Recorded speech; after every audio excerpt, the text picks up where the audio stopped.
So this is where memorization techniques come in. There's one in particular that's quite well known called the method of Loki.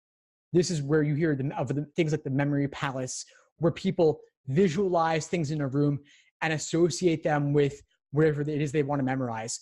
There's a great YouTube video walking through this. I'm putting the link for you in the chat here on YouTube.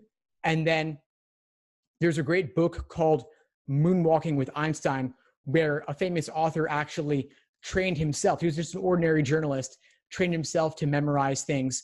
And so if you want to, I mean, I'm not saying you have to read a book or watch the video. Ultimately, what you want to do if you're training yourself to memorize what you read is you read a paragraph, you cover it up, you maybe jot down a few words or phrases on the side, identifying what the passage was saying, what that paragraph was saying, and then you check back and see, did you remember it fully?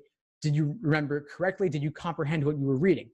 Then you do the same for the second paragraph, test yourself on it without looking, jot down a few notes, a few bullet points, a little bit of a summary. Then you go back and you check it against the paragraph of the passage and see, did you fully understand it? So you're paraphrasing, putting it in your own words without looking in only a few sentences. Now you'll notice I have not talked about diagramming on the passage. I have not talked about any kind of detailed note-taking strategy. I haven't talked about highlighting or underlining or circling. All of that is a big waste of time.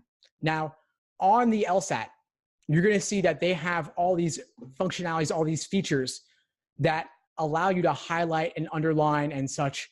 None of it is worthwhile. So I'm on the digital LSAT site. Obviously, if you're taking it in June, this will not apply to you. On June, you'll have the paper version.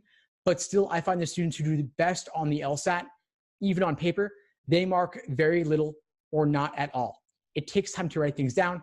It takes time to read things, and you never really know if what you're underlining and highlighting will prove useful later. And on the paper LSAT, you can't really erase your highlighting marks. You can't smoothly or efficiently erase whatever you underline or circle. So I'd recommend staying away from any of that.